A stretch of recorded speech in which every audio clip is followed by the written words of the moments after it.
Заля.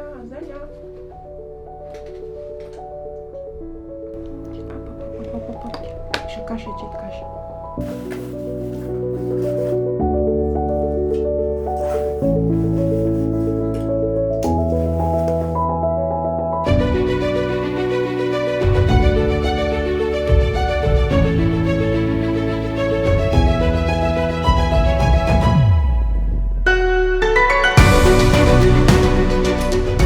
Биз азыр алар чакап чыгайын төрүндөгү ушул Аксай мөңгүсүнө бара жатабыз.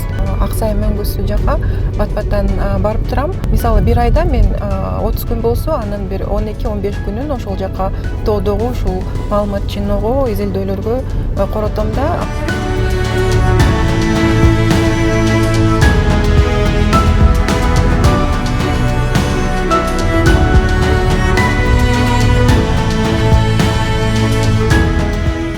Мен өзүм 2016 жылдан баштап илимий изилдөө иштерине катышып, тажрыйба топтогонун себебинен Кыргызстандагы көлдөрдү жана жарылып кете турган коркунучтагы көлдөрдү мониторинг жүргүзүп изилдейм.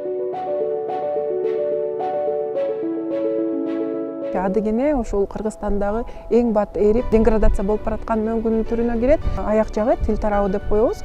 Ошол жерде ал бир нече бөлүккө бөлүнүп, андан кийин эрип баратат. Анткени биздин ошол изилдеген чоң көлдүн жанына чейин мөңгүнүн түбүндө болсо, азыр болсо мөңгү бир топ артка кеткени көрүнүп турат. Мөңгүлөрдүн ушундай бат эрип жатканына климаттын жылып циклы өзгөрүп жана температуранын өйдөлөшү себеп болуп жатат деп айта алам. Температура ушинтип жылый берип, климат өзгөрүп, жылып кетсе, мөңгүлөр бат-баттан эрип, ошол азайып кетиши коркунучу бар. Антропогендик бир терс таасир тие турган производство ушундай бир алтын кендерин казып алуу же башка бир түстүү металл казып алуу ушундай нерселерди азырынча токтото турсак, биз таасир бере алабыз. Бизде ошо тилекке каршы азыр айта кеттим го, специалисттер жетишпейт.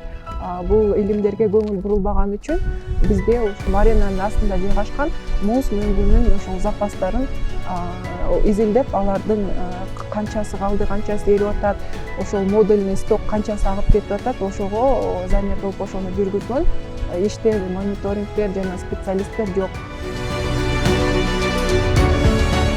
Мен ошол келечекте Кыргызстандын суу ресурстары жана көлдөрү боюнча бардык жетпеген маалыматтарды топтоп, бир база данных, ошол бир сайт түзүп, ошол жерге бардыгын жеткиликтүү кылып, изилдөөчүлөргө жана келечектеги муунга илгерки тарыхый жактан да бэкграунд деп коет го, ошолордун баарын кандай маалымат жетишет, кандайлар жетишпейт чогултуп, ошол бир топтомокмун. Бул болсо менин башка бир практикалык долбоордун темасы да.